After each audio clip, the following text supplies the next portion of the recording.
Vamos à nossa escola bíblica, ao nosso estudo bíblico aqui no canal do YouTube. Lembrando que aqui em cima eu vou deixar a playlist dos outros estudos das semanas anteriores. Quinta-feira, 14 de junho de 2026, 14ª semana da escola bíblica.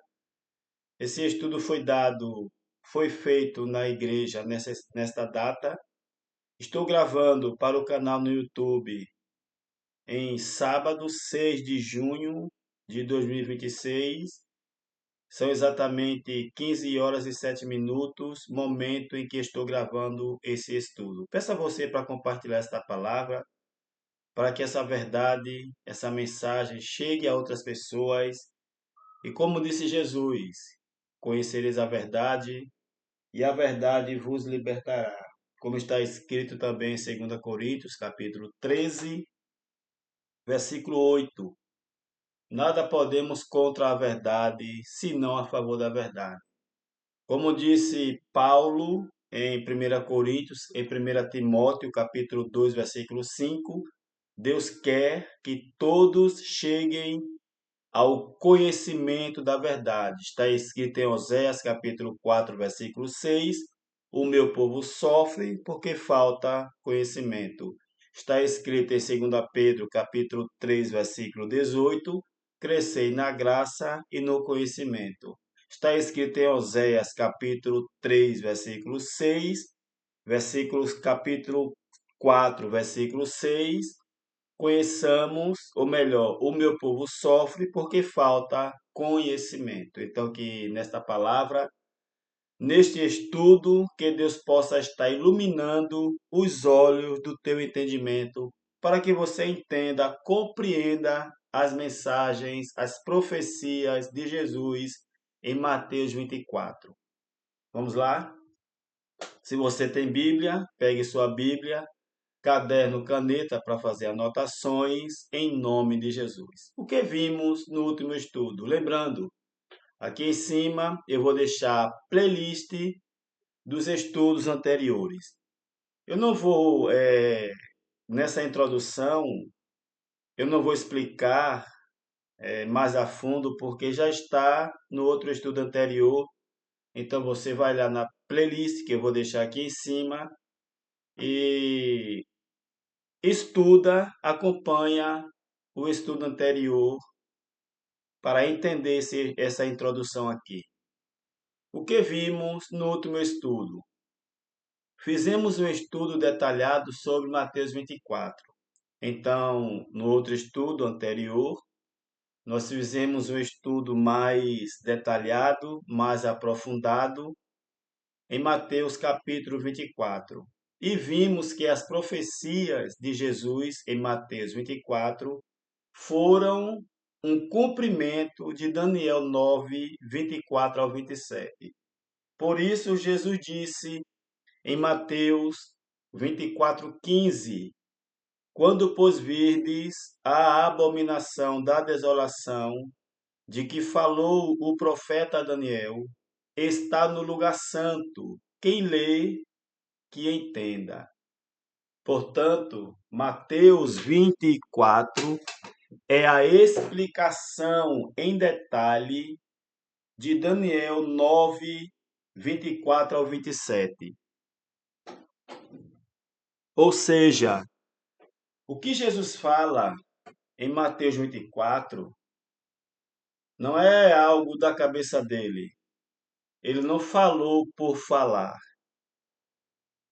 Várias vezes, quando Jesus estava pregando, ensinando, ele sempre dizia: As palavras que eu falo não são minhas, são do meu Pai que me enviou.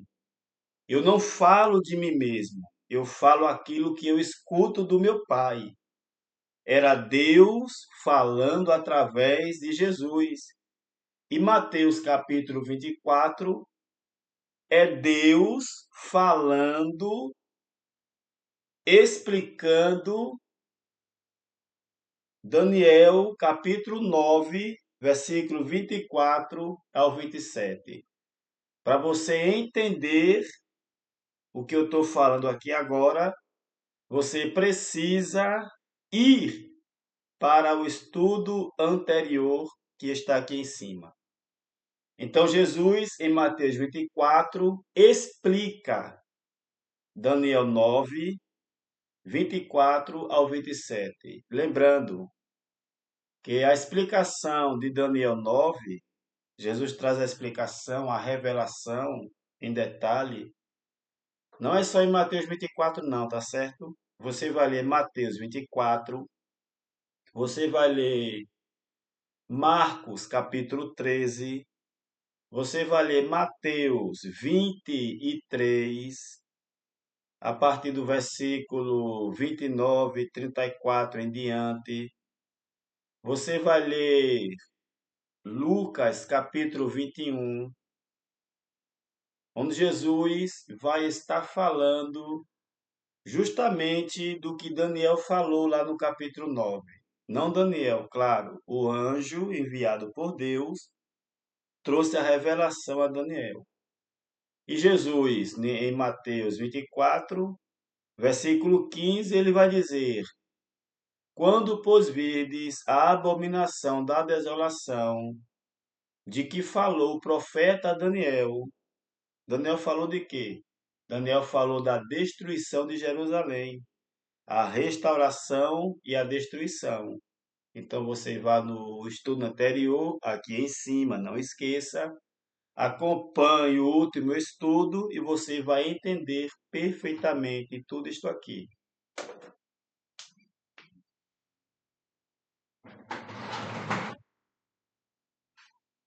Continuando com esse estudo, não esqueça de curtir, de compartilhar, para que mais pessoas tenham acesso a esse estudo. Se você não se inscreveu, eu lhe convido a se inscrever no canal, em nome de Jesus. Em seguida, vimos as duas chaves hermenêuticas para entender Mateus 24. Que chaves são essas? Primeira chave, para você entender Mateus 24, você precisa primeiro desse entendimento. Mateus 24, 34. E não passará esta geração sem que todas estas coisas aconteçam. Esta é a primeira chave para você entender Mateus 24. Falamos no estudo anterior. E a segunda chave é a importância dos verbos que estão no futuro do presente, o que indica que todas as profecias em Mateus 24, em Lucas 21, em Marcos 13, em Mateus 23, todas as profecias, os verbos nessas profecias estão no futuro do presente. Amém? Não esqueça, para entender, você precisa ouvir, estudar, acompanhar o próximo estudo. Aqui está a primeira chave, nós falamos no estudo anterior, eu vou adiantar para nós ganhar tempo. Todos os verbos no futuro do presente, em Mateus 24, provam que os acontecimentos eram para aquela geração. Jesus não falou para a geração da atualidade.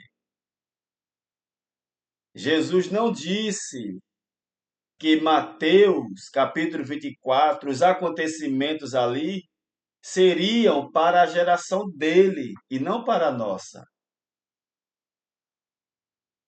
E falamos aqui em Mateus 16, 28, Jesus deixou muito claro que sua segunda vinda seria para aquela geração, quando disse: Em verdade vos digo que há alguns dos que aqui estão que não provarão a morte, até que vejam vir o Filho do Homem no seu reino.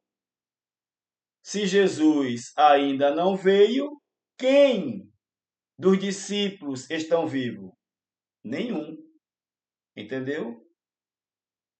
Em João 19, 21 ao 23, Jesus disse, 20 ao 23, Jesus disse: Voltando-se Pedro, viu que o discípulo a quem Jesus amava, falando de João, os seguia. Este era o que estivera ao lado de Jesus durante a ceia e perguntara: Senhor, quem te trairá? Ou quem há de te trair? Quando Pedro o viu, perguntou: Senhor, e quanto a ele? Respondeu Jesus: Se eu quiser que ele permaneça vivo até que eu volte, preste atenção nesse texto. João capítulo 19, versículo 20 ao 23. Se eu quiser que ele permaneça vivo, estou lendo na Bíblia a linguagem de hoje. A sua pode estar diferente na tradução, mas é o mesmo significado. Se eu quiser que ele permaneça vivo até que eu volte, o que isso importa a vocês? Siga-me você. Jesus disse a Pedro.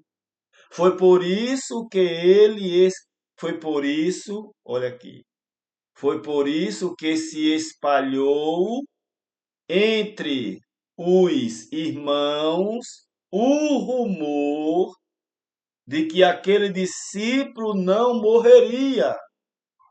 Preste atenção nesta palavra aqui, por gentileza. Quando Jesus disse a Pedro e aos discípulos que estavam ali com ele: Se eu quero que João fique vivo até que eu volte, o que vocês têm a ver com isso? E disse a Pedro: Segue-me você, Pedro. Os irmãos dele, Pedro, Tiago, os demais apóstolos, Bartolomeu, Mateus, Tomé, Tiago, filho de Alfeu, Judas, os apóstolos começaram a dizer, a espalhar, a falar que Jesus disse que João não iria morrer. Olha aqui o que eles disseram. Foi por isso que se espalhou entre os irmãos o rumor de que aquele discípulo não morreria. Jesus, porém, não disse que ele não iria morrer. Apenas disse: Se eu quiser que ele permaneça vivo até que eu volte, o que isso importa a você? Entendeu? Jesus disse uma coisa e eles falaram outra. Eu coloquei aqui uma observação minha. Eu coloquei aqui esta observação. Ficou branco, não dá para ver bem. Calma aí que eu vou dar colocar uma cor mais visível.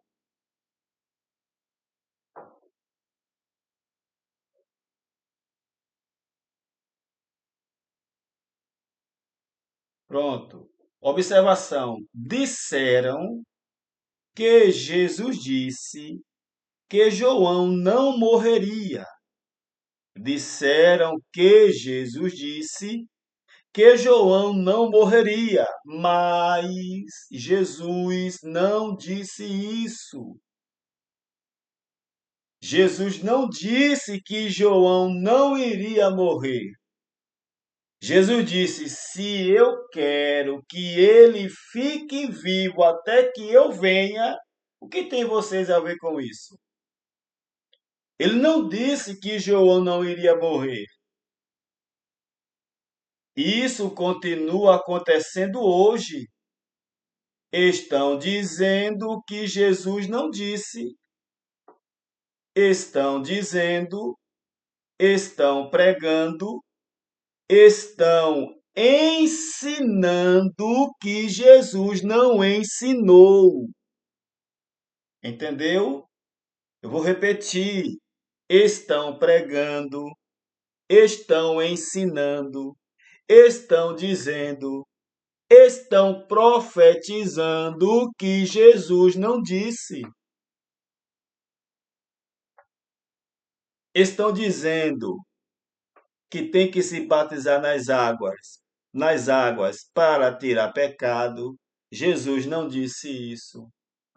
Estão dizendo que vai acontecer uma grande tribulação para nossos dias. Jesus não disse isso.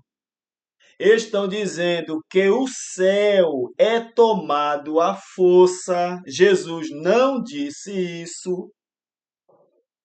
No Evangelho de Lucas, capítulo 16, versículo 16, Jesus disse: a lei e os profetas duraram até João. Desde então é anunciado o reino dos céus, e todo homem emprega força para entrar nele. Jesus não disse que o homem tem que se esforçar para entrar no céu. Jesus não disse que o céu é tomado à força. Reino do céu é uma coisa, céu é outra. Isaías 66, versículo 1 diz que o céu é o trono de Deus. Romanos capítulo 14, versículo 17 diz que o reino de Deus não é comida nem bebida, mas é paz, justiça e alegria no Espírito Santo. Céu é uma coisa, reino de Deus é outra coisa. Mas estão pregando, estão dizendo que foi Jesus que disse que o céu é tomado à força. Estão dizendo que Jesus não disse. Você percebe a gravidade disso? Quantas pregações estão pregando que Jesus disse que vai ter fome nos quatro cantos do mundo e Jesus não disse isso? Estão pregando que vai acontecer o fim do mundo, que o mundo vai ser destruído, o mundo vai se acabar. Jesus não disse isso. Estão dizendo que está chegando aí um anticristo para governar o mundo. Jesus não disse isso. Estão pregando que vai ter uma grande tribulação, 3 anos e meio de paz e 3 anos e meio de guerra, de tribulação, de sofrimento. E aqueles que não aceitaram Jesus vão ficar para a grande tribulação. Jesus não disse isso. Estão pregando, estão ensinando que Jesus não ensinou. Você percebe a gravidade de tudo isso?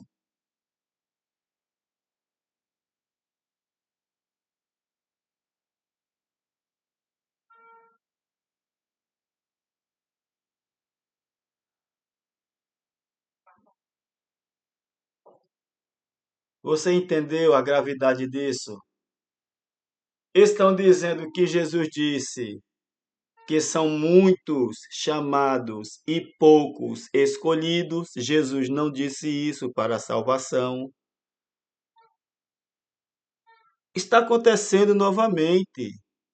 Estão pregando, estão ensinando o que Jesus não disse. Lembre-se, Jesus não disse que João não morreria. Mas os demais discípulos, os apóstolos, entenderam que Jesus disse isso e disseram que Jesus disse que João não iria morrer. E Jesus não disse isso. Amém? Quantas coisas já falaram para você, já profetizaram para você, dizendo que foi Jesus e não foi Jesus? Continuação. Nós vimos esse texto semana passada, de Mateus 16, 28. Em verdade, eu vos digo que alguns há dos que aqui estão, que não provarão a morte até que vejam vir o Filho do Homem no seu reino. É Jesus dizendo aos discípulos: alguns de vocês estarão vivos na minha vinda. A pergunta é: se Jesus ainda não veio, quem deles está vivo hoje? se estão aguardando ainda uma segunda vinda de Jesus, onde estão os discípulos? Será que tem alguém vivo? Claro que não. Por que não tem? Porque Jesus já veio. Aqui está os apóstolos de Jesus, a data da morte e como morreram. Isso vimos no estudo anterior. Como Jesus disse, alguns de vocês estarão vivos na minha vinda. E alguns realmente estavam vivos, como João, na ilha de Patmos, morreu em Éfeso, viveu até o ano 90 ou ano 100. Temos Tomé, que morreu cerca de 72. Temos Filipe, que morreu cerca de 80. Temos Bartolomeu, que morreu lá no finalzinho de 71, 68 a 70. Então, alguns discípulos não estavam mortos quando Jesus voltou. Amém? E concluímos com esta imagem sobre quantos anos tem uma geração na Bíblia. São 40 anos. Quanto tempo tem uma geração? 40 anos. Vamos a alguns textos onde Jesus fala para a geração dele, tá certo? Na Bíblia, uma geração tem 40 anos. No nosso tempo, em nossos dias, a estimativa de vida diminuiu bastante. Então, uma geração, hoje, em nossos dias, tem aproximadamente de 25 a 30 anos. Quando Jesus disse: Esta geração não passará até que tudo isto aconteça, ele falava da geração dele para a geração dele e não para a nossa. Amém? Vejamos alguns textos onde Jesus fala para aquela geração, a dele e não a nossa. Mateus 16, 28, em verdade vos digo que alguns dos que aqui estão não provarão a morte até que vejam o Filho do Homem vindo em seu reino. Todas as ocorrências, todas as ocorrências de esta geração nos evangelhos. Vimos a semana passada este assunto aqui. Amém? Então você vê no estudo anterior para entender o uso da palavra esta geração, onde Jesus estava se referindo à geração dele, Mateus 11:16, mas a quem assemelharei esta geração? No contexto, Jesus compara a sua geração a crianças insatisfeitas na praça. Eles, os judeus, a geração de Jesus, rejeitaram tanto a mensagem de João Batista quanto a de Jesus. Mateus capítulo 12, versículo 21. Os ninivitas se levantarão, olha aqui, ó, no juízo com esta geração. Não é com a minha geração, não é com a sua geração, é com a geração de Jesus. Se levantarão com esta geração, disse Jesus, e a condenarão. O que estava acontecendo ali? Os habitantes de Nínive se arrependeram com a pregação de Jonas, mas a geração de Jesus rejeitou alguém maior do que Jonas. É o que Jesus está dizendo. Vocês rejeitaram a mim, que sou maior do que Jonas, que sou o Messias, que sou o rei.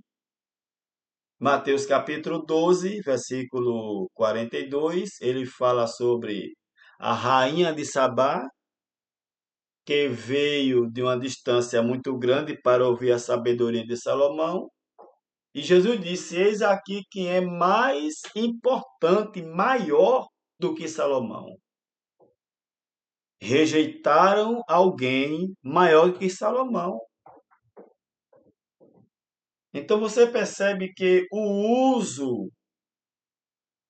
uso do nome, do termo, esta geração que Jesus usou nos evangelhos, era para a geração dele? Era. A segunda vinda de Jesus foi para a geração dele e não para a nossa. Em Mateus capítulo 17, ele diz: Ó geração incrédula e perversa. No contexto de Mateus 17, Jesus repreende a incredulidade presente entre o povo após a cura de um jovem endemoniado. Jesus cura um jovem. Ao curar o jovem, ele estava se declarando, se revelando como o Messias, porque o Messias viria para curar também. Isaías 35 fala sobre isso. Mas quando os religiosos ali viram isso, não acreditaram. E Jesus vai dizer: ó geração incrédula e perversa. Em Mateus capítulo 26, versículo 33, está escrito: Em verdade vos digo que todas estas coisas hão de vir sobre esta geração. Leia Mateus 23, 36. Qual o contexto de Mateus 23? Após pronunciar os ais, as sentenças, os julgamentos de Deus contra os escribas e fariseus, que representam todo aquele sistema religioso, Jesus declara que o julgamento viria sobre sua própria geração e não a nossa. Então, quando alguém prega, quando alguém diz, quando alguém profetiza, quando alguém tem revelação de que Jesus está voltando, não é verdade. Amém? Por que não é verdade? Porque Jesus já veio. E a Bíblia não fala de uma terceira vinda. Não. A Bíblia fala de uma segunda vinda que já aconteceu.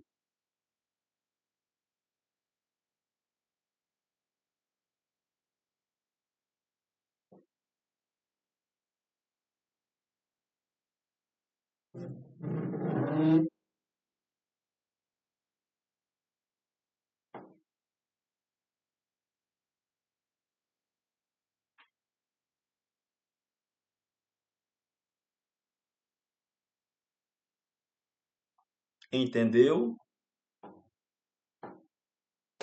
Mateus 24, 34 diz: Em verdade vos digo que não passará esta geração sem que todas estas coisas aconteçam. Contexto: no sermão profético do Monte das Oliveiras, Jesus fala sobre os sinais que precederiam o julgamento de Jerusalém. Amém? Agora aqui, continuação das profecias de Jesus para aquela geração, no Evangelho de Marcos, porque pede esta geração o sinal. Em Marcos, ainda Marcos 8, em Marcos 9, 19, em Marcos 13, capítulo 30, contexto que essas passagens, como Mateus, Marcos, Lucas e João, são evangelhos sinóticos, ou seja, são evangelhos que estão falando do mesmo assunto, da mesma passagem, O que tem em Mateus, tem em Marcos e tem em Lucas.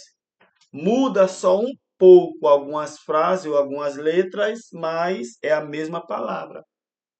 Olha aqui, Marcos 8,12.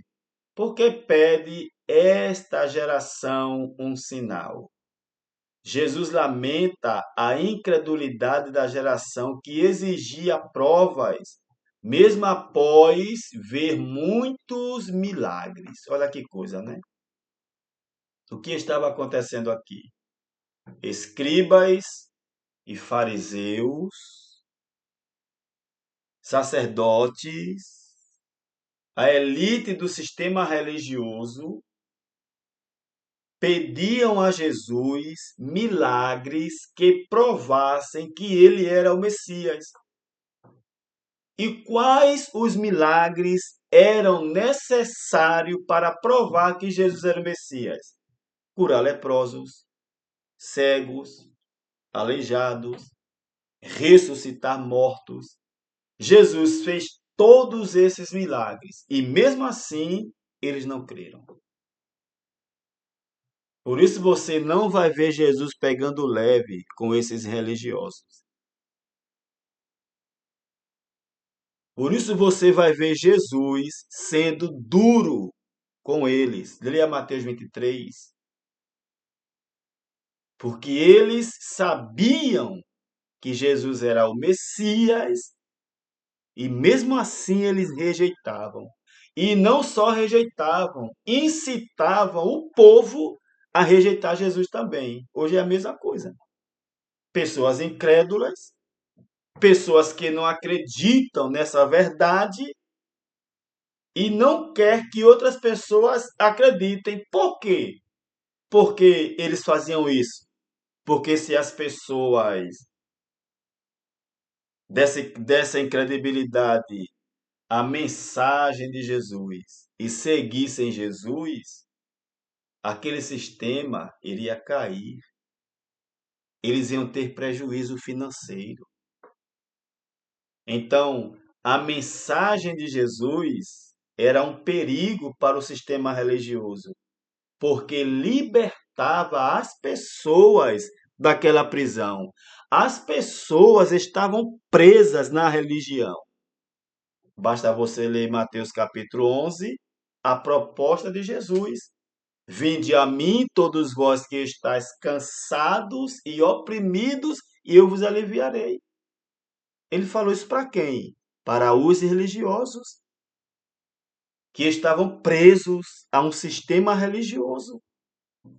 O que diz em João capítulo 3? Quem foi até Jesus? E por que ele foi à noite? Nicodemos foi ter com Jesus de noite por causa dos fariseus. Ele foi à noite para que ninguém visse ele. Imaginou? Se Nicodemos fosse em plena luz, de dia até Jesus, e eles vissem, entendeu? Nicodemos ia ser perseguido, até excluído. Então ele vai à noite ter com Jesus. Sistema religioso quer você preso. Sistema religioso quer você presa, não quer que você conheça essa verdade.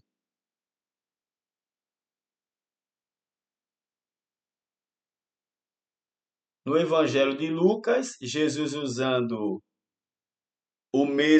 a mesma sentença, falando para a geração dele.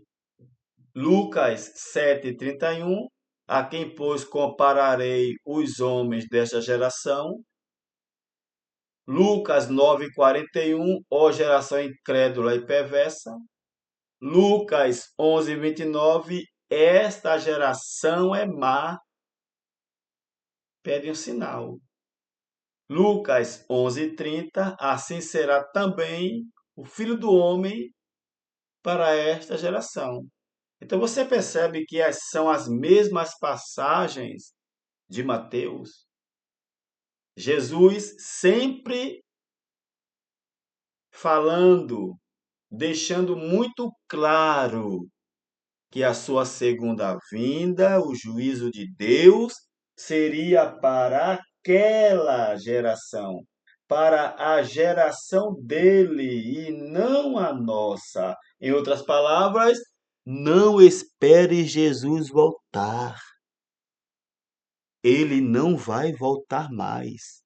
Ele já veio. Amém? Continuando.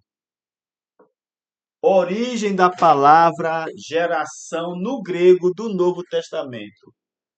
Vamos agora fazer uma análise desta palavra geração no grego do Novo Testamento. A palavra usada nos evangelhos para geração é geneia, cuja pronúncia é genea. Ela deriva a palavra geneia do grego, que é geração. Esta palavra geneia deriva da raiz grega genos. Geneia vem de uma raiz grega genos, que significa raça, família, descendência, povo, linhagem.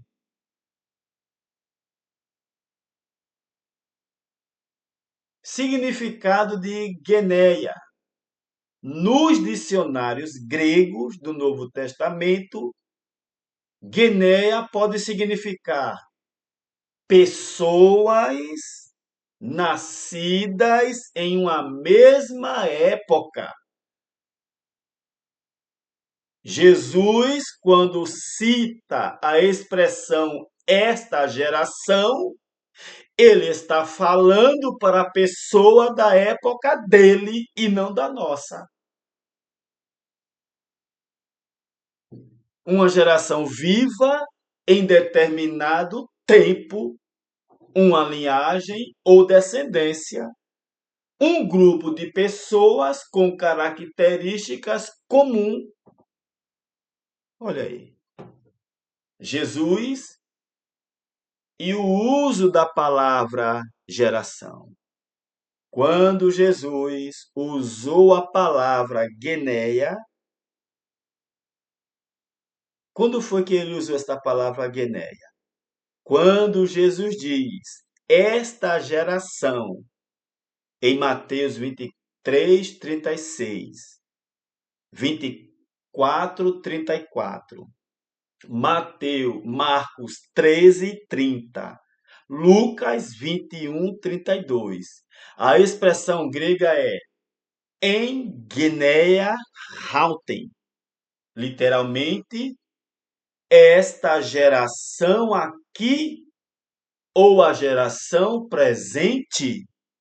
Então, quando Jesus diz todas essas coisas hão de vir sobre esta geração, ele está dizendo todas estas coisas hão de vir sobre esta geração aqui, sobre esta geração presente, e não passará esta geração. Mateus 24, 34. Quando ele diz não passará esta geração, ele está dizendo não passará esta geração aqui, esta geração presente que eu estou falando, me dirigindo a ela através de vocês. Ou seja, Jesus, ao citar a expressão esta geração nos evangelhos, ele está falando, Jesus não está falando para uma geração de quase 2000 anos depois. Desde Jesus até hoje, se passaram quantas gerações? Glória a Deus por isto. Louvado seja Deus. Quantas gerações se passaram desde Jesus, em Mateus 24, até hoje. Vamos ver? Lembre-se, Jesus não falou para a geração da atualidade. Não é para você, não é para a sua geração, é para a geração dele. Se usarmos o ano aproximado do ministério de Jesus, tendo seu final no ano 30, e o ano atual, o qual estamos, 2026, teremos cerca de 2026 menos 30 é igual a 1996. Se usarmos,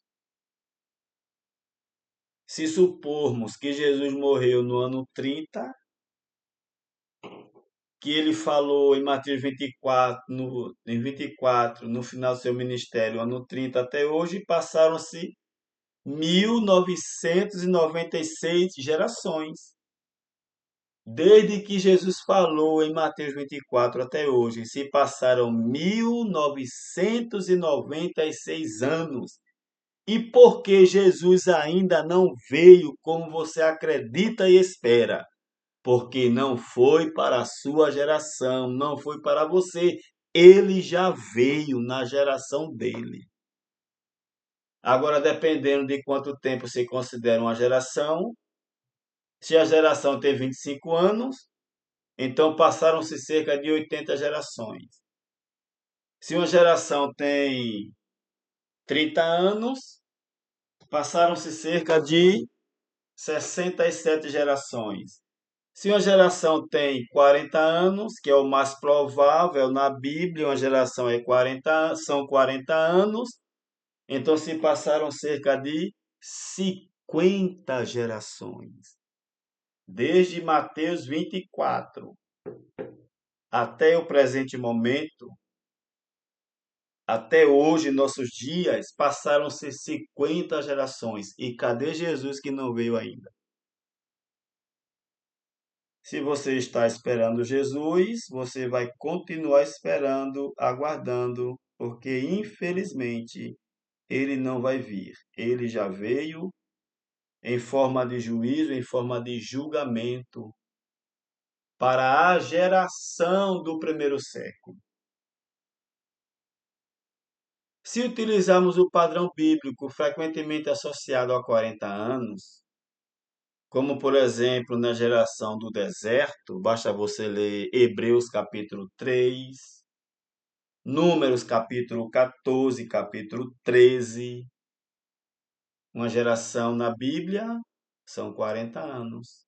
Ou seja, de Jesus até nossos dias, aproximadamente 50 gerações. Eu te pergunto, cadê Jesus que não veio ainda?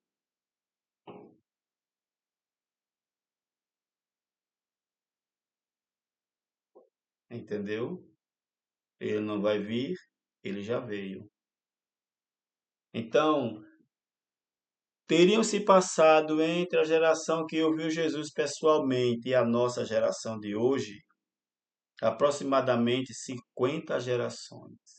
Por isso, quando Jesus disse: Não passará esta geração sem que todas estas coisas aconteçam.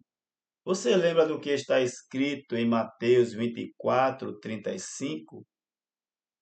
Passarão os céus e a terra, mas as minhas palavras não hão de passar?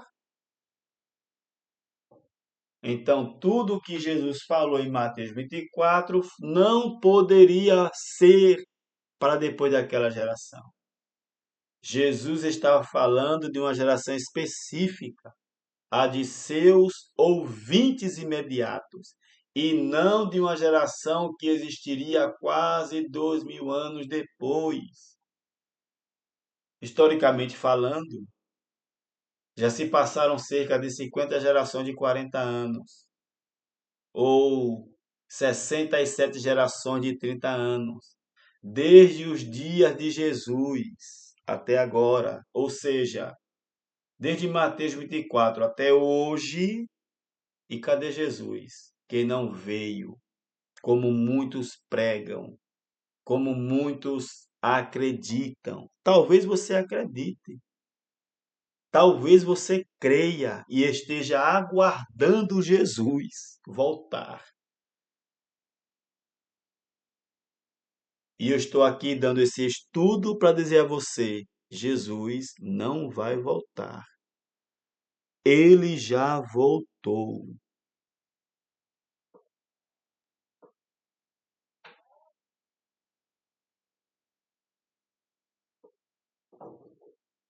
Desde a geração de Jesus até a nossa geração hoje. Quantas gerações se passaram? Dá uma olhada nesta imagem abençoada.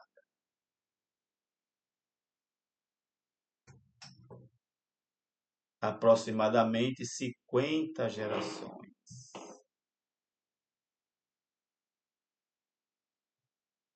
O que Jesus disse? Em verdade vos digo que não passará esta geração sem que tudo isso aconteça. O que foi que aconteceu? Ministério de Jesus, ano 30. Morte de Jesus, 33. Destruição de Jerusalém, ano 70. Concílio de Nicéia, 325. Nossa geração atual, 2026. Tudo o que Jesus falou em Mateus 24, Mateus 23, 37 em diante, Lucas 21, Marcos 13, tudo o que está escrito no livro do Apocalipse, as profecias de Pedro, Paulo, Tiago, João, aconteceram até aqui, ó, dentro desse período aqui, ó, até aqui, a destruição de Jerusalém no ano 70. Entendeu? A geração de Jesus durou até aqui, ano 70. No ano 70, termina a geração de Jesus. E ali cumpriu-se as profecias sobre a segunda vinda de Jesus. Amém? Então, não espere o Apocalipse se cumprir. Ele já se cumpriu. Não espere Jesus raiar nas nuvens. Ele já raiou nas nuvens. Não espere o anticristo vir. Ele já veio. Tudo aconteceu dentro daquele período.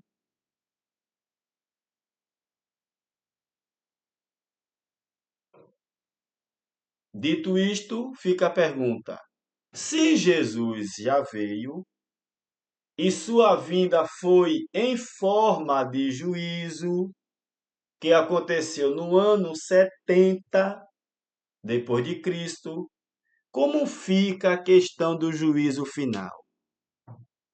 Se você acredita que vai ter ainda um julgamento final, porque esta é a pregação. Esta é a pregação do medo. Esta é a pregação da manipulação. Esta é a pregação da prisão psicológica. E as pessoas ficam presas no medo,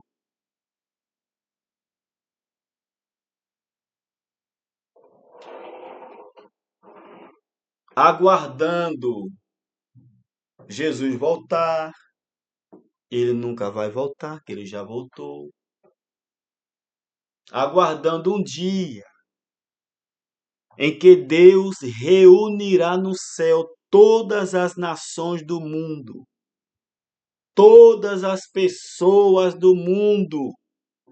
E quem fez o mal vai para o inferno. Quem fez o bem vai para o céu.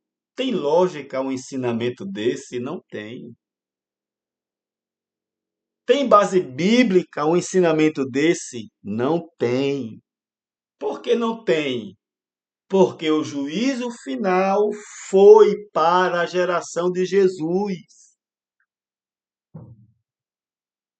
O julgamento final foi para a geração de Jesus Cristo. O juízo final aconteceu no ano 70, quando Deus veio em julgamento sobre Jerusalém, sobre aquela geração, sobre os ímpios, os incrédulos. Ali aconteceu o juízo final. Se você tem medo do juízo final, se você tem medo do julgamento final, não tenha, porque já aconteceu. Se você está aguardando um dia em que Deus reunirá no céu todos os povos do mundo para fazer um julgamento final, para saber quem vai e quem fica, não vai acontecer. Amém? Não vai ter um julgamento final no céu. Não tem cabimento. Imagina uma pessoa que morreu em 1500. Imagina uma pessoa que morreu no ano 1000. Imagina uma pessoa que nasceu no ano 500. Morreu, foi para o céu. Aí está no céu até hoje. Um exemplo. Até hoje está no céu. Mais de 1500 anos no céu a pessoa está. Tem lógica uma pregação dessa, tem. É o que pregam aí fora. Aí naquele grande dia vai se reunir todas as nações do mundo. Aí Deus vai ver que naquele dia teve pessoas que fez coisa errada na terra e não vai ficar no céu. Veja que tem cabimento um ensinamento desse. A pessoa passar quase 2000 anos no céu e no dia do juízo final ir para o inferno, não tem base bíblica. Julgamento final não é reunião no céu para saber quem vai e quem fica, quem sobe e quem desce. Julgamento final foi o julgamento de Deus, foi o juízo de Deus, foi a sentença de Deus sobre a nação de Israel que aconteceu no ano 70. Esse foi o juízo final. Jesus falou do juízo final para a geração dele. Mateus 10:15, em verdade vos digo, será mais tolerável no dia do juízo para a terra de Sodoma e Gomorra do que para aquela cidade. Mateus 11:24 ao 20 ao 24. Então começou ele a repreender as cidades em que se haviam feito a maior parte dos seus milagres, por não terem se arrependido, e disse: ai de ti, Corazim, ai de ti, Betsaida, e tu, Cafarnaum, que até o céu és exaltada, até o inferno serás baixada.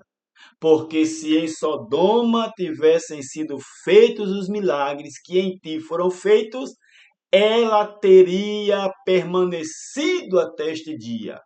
Pelo que vos digo, que será mais tolerável a terra de Sodoma no dia do juízo, tá vendo aí? No dia do juízo, olha a expressão usada por Jesus. Vai chegar um dia de um juízo em que a tolerância de Deus será maior com Sodoma e Gomorra do que para essa geração. Por quê? Porque aquela cidade, aquele povo de Betsaida, de Corazim, de Cafarnaum, ouviram o Messias. viram os milagres e não acreditaram. Então Deus diz através de Jesus: o juízo vai chegar contra vocês. E chegou no ano 70. Mateus 26, 36, em verdade vos digo que todas estas coisas virão sobre esta geração, a geração dele. Amém? As consequências do pecado dos líderes do povo de Israel viriam sobre aquela geração. Lucas 19, 41 a 44. E quando chegou perto e viu a cidade, Jerusalém, chorou sobre ela, dizendo: se também tu neste dia, falando para Jerusalém, Jesus disse: se tu também, Jerusalém, neste dia, neste tempo, conhecesses as coisas que conduzem ou que te levam à paz. Ou seja, Jerusalém, se você conhecesse o Messias que te conduz à paz, vocês querem paz. Mas a paz que Jerusalém queria era uma paz promovida por uma libertação de Roma. Era essa paz que Jerusalém que esperava um rei que viesse com o exército libertar de Roma. E Jesus disse: não, se vocês conhecessem a paz de vocês, o que conduz à paz, o que leva vocês a ter paz é o Messias, sou eu. Não é um guerreiro. Mas agora elas estão escondidas aos teus olhos. Olha o que Jesus vai dizer. Lucas 19, 41, 44. Porque virão dias sobre ti em que os teus inimigos, que era Roma, te levantarão tranqueiras e te cercarão e te apertarão de todos os lados e te derrubarão a ti e aos teus filhos dentro de ti, e não deixarão em ti pedra sobre pedra. Por quê? Porque não conheceste o tempo da tua visitação. Jesus anuncia a destruição de Jerusalém em dias que viriam sobre aquela geração, por não terem reconhecido o tempo da visitação de Deus. Deus visitou Israel através de Jesus. Era o próprio Deus em Cristo falando, ensinando, fazendo milagres, e eles não creram, não acreditaram, rejeitaram.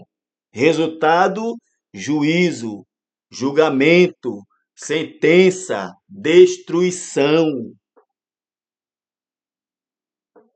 Lucas 13, 34 ao 35. Ó Jerusalém, Jerusalém, que matas os profetas e apedrejas os que te são enviados. Quantas vezes eu quis ajuntar os teus filhos, como a galinha ajunta debaixo das asas os seus pintinhos.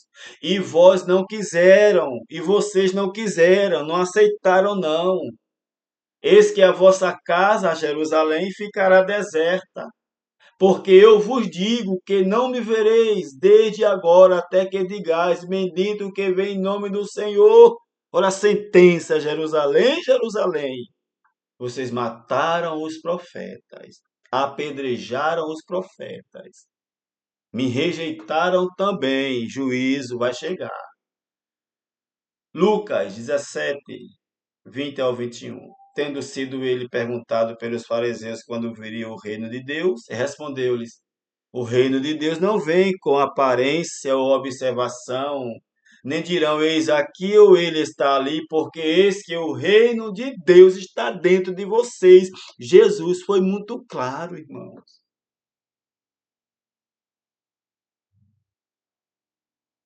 Jesus falou com muita clareza.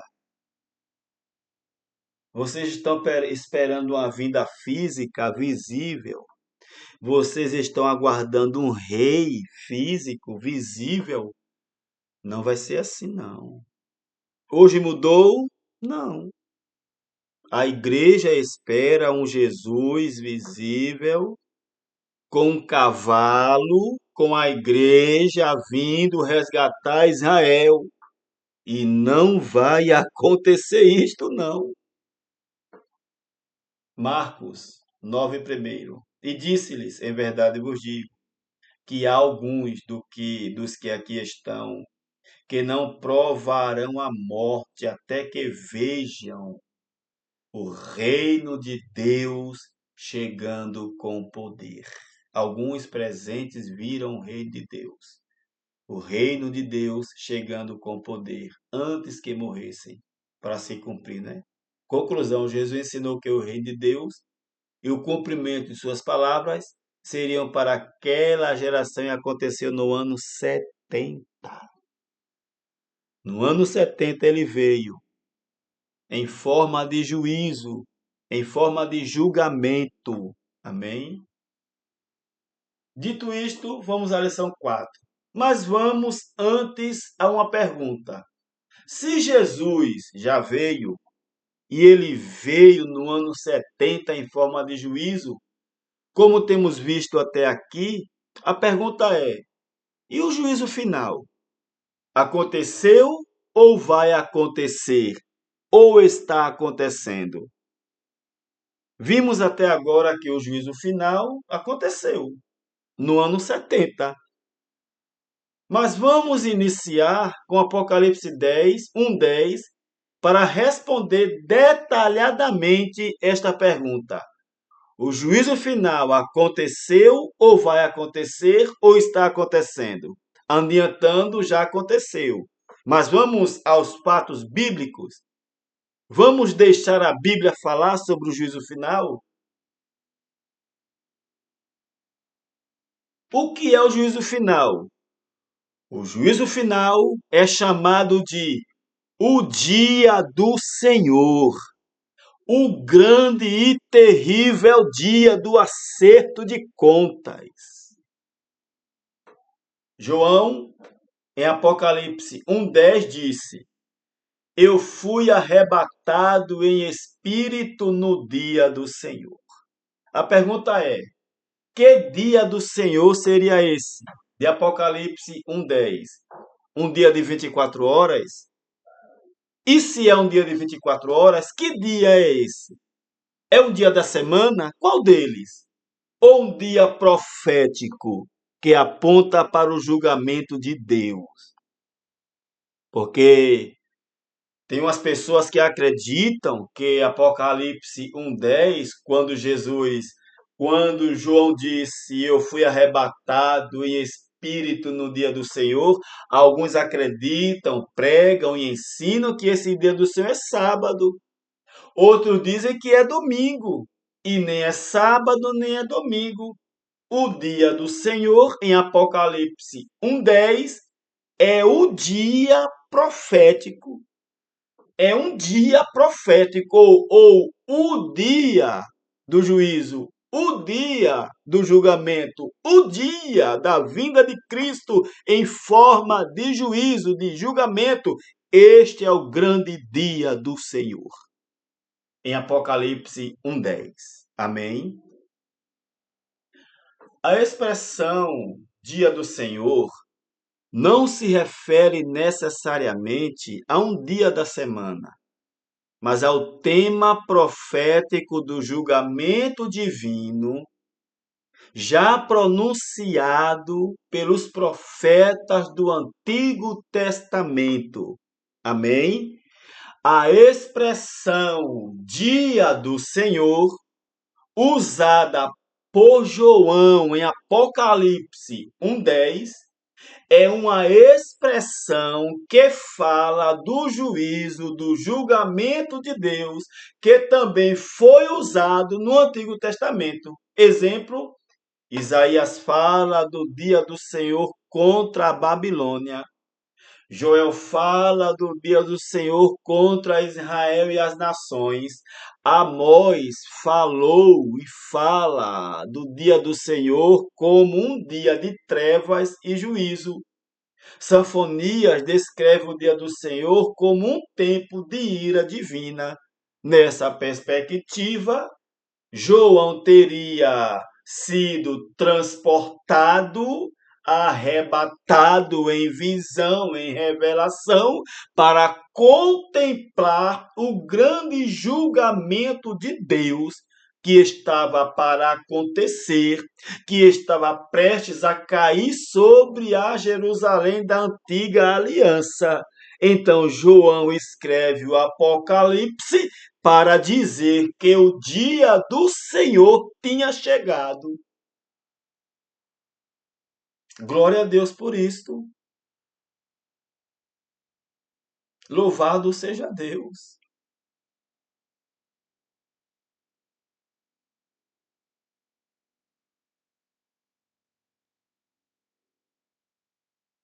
O dia do Senhor, de Apocalipse 1:10, está ligado ao julgamento anunciado por Jesus sobre aquela geração, especialmente textos como Mateus 24:34, não passará esta geração. Lucas 21:22, dias de vingança. Mateus 23:36, todas estas coisas hão de vir sobre esta geração. Então, o dia do Senhor era o quê? Era o dia da vingança de Deus sobre os rebeldes, os incrédulos. Lucas 21:22 ao 24 diz: porque dias de vingança, tá vendo? São estes, não futuro para quase 2000 anos, são estes, porque estes era para a geração dele, por isso ele diz, porque dias de vingança são estes, para que se cumpram todas as coisas que estão escritas, mas ai das grávidas e das que criarem naqueles dias, porque haverá grande aperto ou grande tribulação na terra, terra de Israel, ira sobre este povo, a geração dele. E que aconteceria? Olha aqui. E cairão a fio de espada. E para todas as nações serão levados cativos. E Jerusalém será pisada. Olha aí, pisada, esmagada, irmão, pelos gentios. Quem são esses gentios? Exército romano, Tito e seu exército. Até que os tempos dos gentios se completem. Em outras palavras, o general Tito, com seu exército, iria destruir completamente, cumprir as profecias, até que os tempos dos gentios se completem, cumpra tudo, realize tudo. O que Deus fala, ele cumpre. A vingança de Deus anunciada por Jesus em Mateus 23:34 ao 39. Jesus disse assim: portanto, eis que eu vos envio profetas e sábios e escribas. A uns deles matareis e crucificareis, e a outros deles açoitareis nas vossas sinagogas e perseguireis de cidade em cidade, para que sobre vós caia todo o sangue justo derramado sobre a terra, desde o sangue do justo Abel até ao sangue de Zacarias, filho de Baraquias, que matastes entre o santuário e o altar. Em verdade vos digo que todas estas coisas hão de vir sobre esta geração. Jerusalém, Jerusalém, que matas os profetas e apedrejas os que te são enviados. Quantas vezes quis eu ajuntar os teus filhos, como a galinha ajunta os seus pitinhos debaixo das asas, e tu não quiseste? Eis que a vossa casa ficará deserta. Olha o juízo. Porque eu vos digo que desde agora não me vereis mais, até que digais: bendito o que vem em nome do Senhor. Olha a sentença. Quantos profetas Deus mandou anunciar em Jerusalém que se arrependessem e voltassem para Deus? Quantos homens de Deus foram enviados? E sabe o que Israel fez? Jerusalém fez? Sabe o que aquele sistema maligno religioso fez? Matou. E Jesus está dizendo: o dia do acerto de contas está chegando. E quando esse dia chegar, Jerusalém ficará deserta. Jerusalém será pisada pelo exército romano. É o juízo de Deus sobre aquela geração, sem dó nem piedade. Quando Jesus disse: Jerusalém, Jerusalém, que matas os profetas, em Mateus 23:37. Do que ele estava falando? Ou de quem ele estava falando? Quem foram os profetas que foram mortos? Lembra da expressão: não toques em meus ungidos? Não façam mal aos meus profetas, lá em Crônicas. Muitos profetas foram mortos.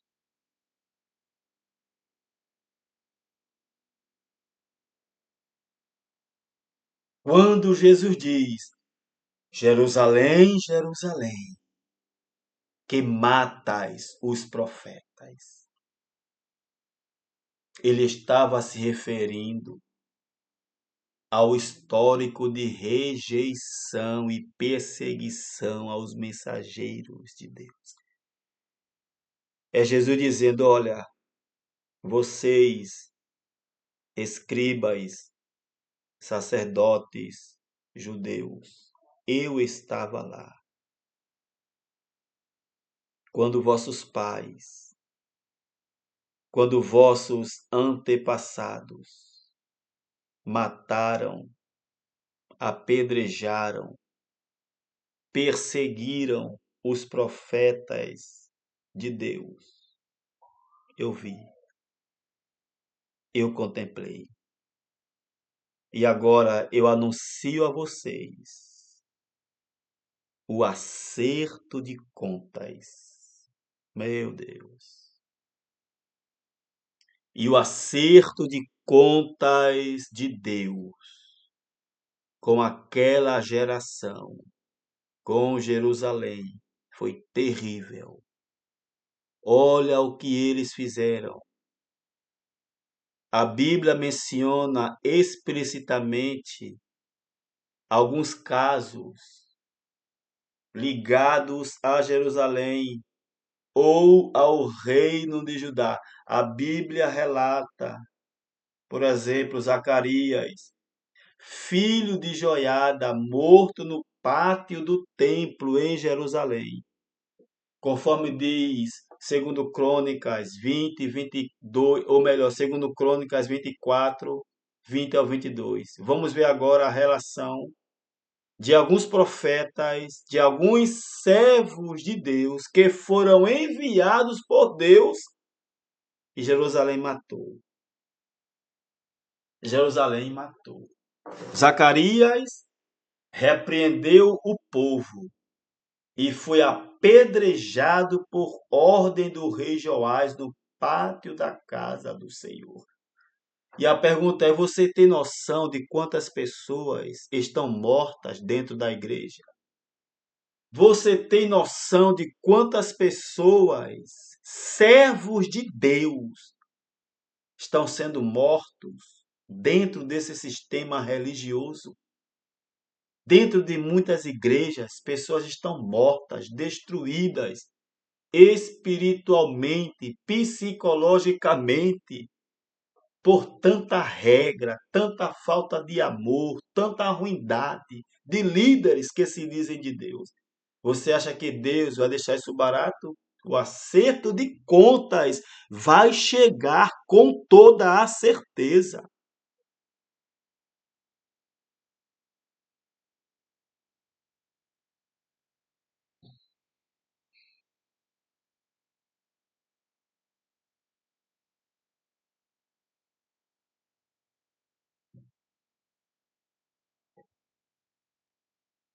Urias, filho de Semaías, morto à espada pelo rei Jeoaquim.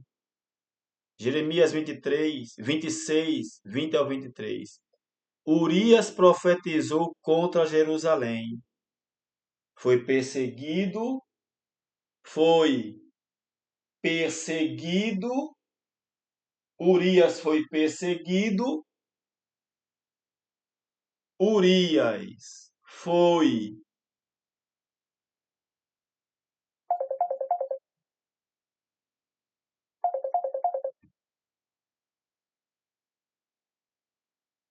Urias foi perseguido.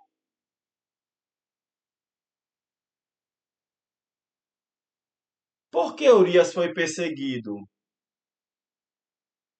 Urias foi perseguido porque profetizou contra Jerusalém. E por profetizar contra Jerusalém, e por ter profetizado contra Jerusalém, foi o quê? Perseguido, capturado e executado pelo rei. Tá vendo você? Deus mandou Urias profetizar contra Jerusalém. E o que é que eles fizeram? Perseguiram, capturaram e mataram. Jeremias perseguido, preso e lançado numa cisterna. Jeremias 37, 15 ao 16. Jeremias 38, 6. Olha o que eles fizeram com os profetas de Deus. Olha o que aquele sistema fez. Isaías foi cerrado ao meio, segundo a tradição. Agora veja o que diz Hebreus 11, 36 ao 40, que descreve o que Jesus falou em Mateus 23, 34 ao 39. Mateus 23, 34 ao 39. Olha o que Jesus disse. Mateus 23, 34 ao 39. Portanto, eis que eu vos envio profetas, sábios e escribas. A uns deles matareis e crucificareis. Eu pergunto a você, quem foi que Jerusalém matou? Quem foi morto?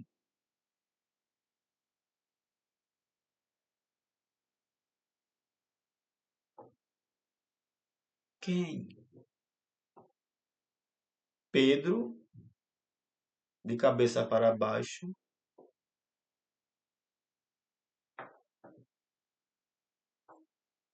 Atos capítulo 7, Estevão foi morto. Jerusalém matou muitos profetas. Jerusalém é terra que mata profetas. Lembre-se, Jerusalém representa não só a Jerusalém do Antigo Testamento, mas hoje Jerusalém representa todo esse sistema religioso. E tem muitos homens e mulheres de Deus mortos espiritualmente, destruídos psicologicamente pelo sistema religioso. Pessoas com depressão, pessoas com ansiedade crônica, pessoas que vivem com medo de Deus, medo da volta de Jesus, medo de errar, de falhar, para não ir para o inferno, para Deus não pegar, não punir, e a pessoa vive assim. A um deles matareis e crucificareis, e a outros deles açoitareis nas vossas sinagogas e perseguireis de cidade em cidade, para que sobre vós caia todo o sangue justo derramado sobre a terra, desde o sangue do justo Abel até o sangue de quem? De Zacarias, filho de Baraquias, que mataste sobre o santuário e o altar. Em verdade vos digo que todas estas coisas hão de vir sobre esta geração. Jerusalém, Jerusalém, que matas os profetas e apedrejas os que te são enviados.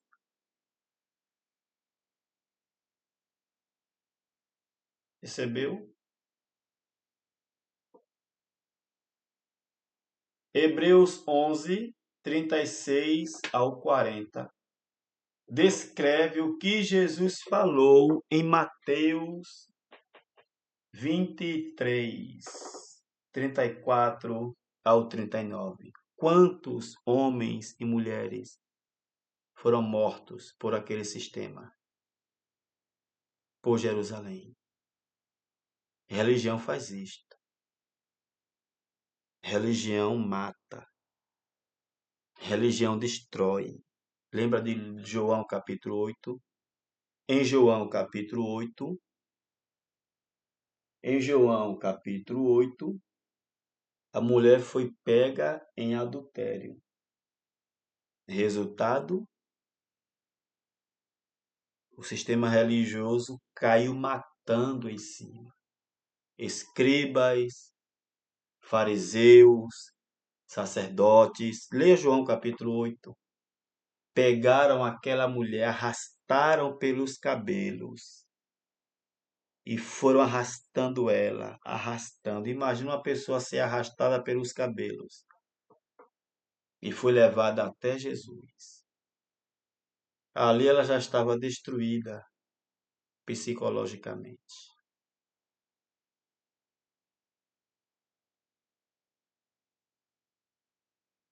Lembra da Lucas capítulo 7? A pecadora que ungiu os pés de Jesus? E eles, religiosos, diziam: se esse homem fosse profeta, se ele fosse o Messias, ele saberia que essa mulher é uma pecadora. E Jesus disse a eles: eu cheguei aqui, vocês não me receberam bem, não lavaram meus pés, não me deram ósculo. E essa mulher não para de lavar meus pés com suas lágrimas e enxugar com seus cabelos. Que lição de Jesus. Lucas capítulo 7 ou Lucas capítulo 8. Vá lá que está lá esse texto. Jesus nunca pegou leve com o sistema religioso. Jesus nunca pegou leve com aquele sistema. Sempre bateu de frente, sempre palavras duras, porque eram falsos, incrédulos. E hoje não é diferente. Tem muita gente dentro da igreja com falsidade, incredulidade, não crê, não acredita. Acusam demais a vida dos outros, apedrejam demais. E Jesus não pegará leve com essas pessoas. Olha o que fizeram. Hebreus 11, 36 ao 40 diz. Hebreus 11, 35. Vamos do 35 ao 39. As mulheres receberam pela ressurreição seus mortos. Uns foram torturados. Está vendo aí? Uns foram torturados, não aceitando o seu livramento, para alcançarem uma melhor ressurreição. E outros experimentaram escárnios e açoites. Sabe o que é açoite?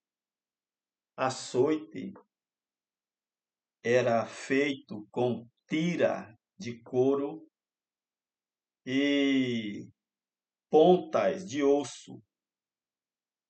Era castigo. Eram castigados.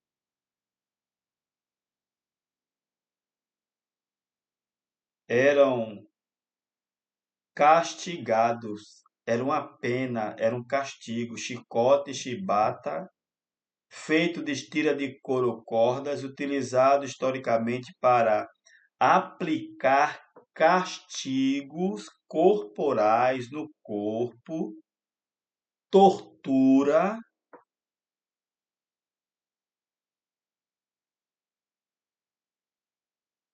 era punição. E muitos servos de Deus passaram por isso. E até cadeias e prisões. Versículo 37 de Hebreus 11. Foram apedrejados, cerrados ao meio, tentados, mortos ao fio da espada. Andaram vestidos de peles de ovelhas e de cabras, desamparados, afligidos e maltratados. Homens dos quais o mundo não era digno, errantes pelos desertos e montes, e pelas covas e cavernas da terra. Terra que é terra de Israel. Amém. E todos estes, tendo tido ao testemunho pela fé, não alcançaram a promessa. Muitos morreram. Assim como Jesus disse, assim como Jesus falou em Mateus 23, 34 ao 39. Versículo 37. Jerusalém, Jerusalém, que matas os profetas e apedrejas os que te são enviados. Portanto, eis que vos envio profetas e sábios e escribas. A um deles matareis e crucificareis, e a outro deles açoitareis nas vossas sinagogas, e perseguirão de cidade em cidade. O que Jesus disse aconteceu. Resultado de tudo isto, juízo de Deus, sentença de Deus sobre aquela geração, sobre Israel, sobre Jerusalém. Agora vamos às profecias, a expressão o dia do Senhor, Isaías 13, versículo 6. Uivai, pois está perto que o dia do Senhor. Lembre-se, a expressão dia do Senhor é julgamento, é juízo de Deus, é sentença de Deus. Isaías 13, 6 fala do juízo de Deus, do julgamento de Deus, vem do Todo-Poderoso como assolação. Isaías 13:9 diz: Eis que vem o dia do Senhor, horrendo, com furor e ardente ira. Joel 1:15, que dia? Porque o dia do Senhor está perto. Joel 2, primeiro diz: Porque o dia do Senhor vem, já está perto. Joel 2:31 diz: Antes que venha o grande e terrível dia do Senhor. Amós 5:18 diz: Ai dos que desejam o dia do Senhor. Amós 5:20 diz: Não será, pois, o dia do Senhor trevas e não luz? Esse era o dia que Jesus falava nos evangelhos. Julgamento para aquela geração. Juízo para aquela geração. Era desse dia que Jesus falava, do grande e terrível dia do Senhor, e do qual João falou em Apocalipse 1:10. Fui arrebatado em espírito no dia do Senhor. No ano 70, cumpriu-se o dia do Senhor. O julgamento de Deus sobre todo aquele sistema religioso, sobre Jerusalém, sobre o templo, e consolidou-se definitivamente a nova aliança da graça de Deus. A dispensação da graça, o tempo da graça, a nova aliança, da qual Jesus disse, Mateus 26:28, este é o meu sangue, o sangue da nova aliança. Como diz em Romanos 6:14, pois não estás debaixo da lei, mas debaixo da graça. O tempo da graça, a nova aliança, teve início com a ressurreição de Jesus e a sua completude, a sua firmeza, o seu decreto definitivo, o seu estabelecimento definitivo no ano 70 depois de Cristo, com o julgamento de Deus. Amém. Aqui nós vimos Jesus falando do juízo de Deus para aquela geração. Aqui nós vimos, no ano 70 cumpriu-se o dia do juízo do Senhor. O dia do Senhor, no ano 70 cumpriu-se o dia do Senhor. E o que era o dia do Senhor? Julgamento de Deus sobre Israel, Jerusalém, o templo, aquele sistema, os incrédulos, a lei, o tempo da lei. Tudo isso aconteceu no ano 70. E o estabelecimento definitivo da nova aliança, do tempo da graça. Amém? No ano 70 cumpriu-se, de fato e de verdade, o tão falado, tão anunciado, o dia do Senhor. Louvado seja Deus. Bendito e santo. Deixa eu só consertar isso aqui. Isto.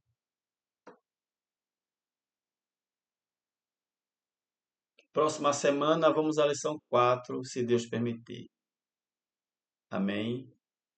Fique na paz, que este estudo possa estar te ajudando a entender melhor a palavra de Deus. Curta, compartilhe e não esqueça, juntos somos mais fortes em nome de Jesus.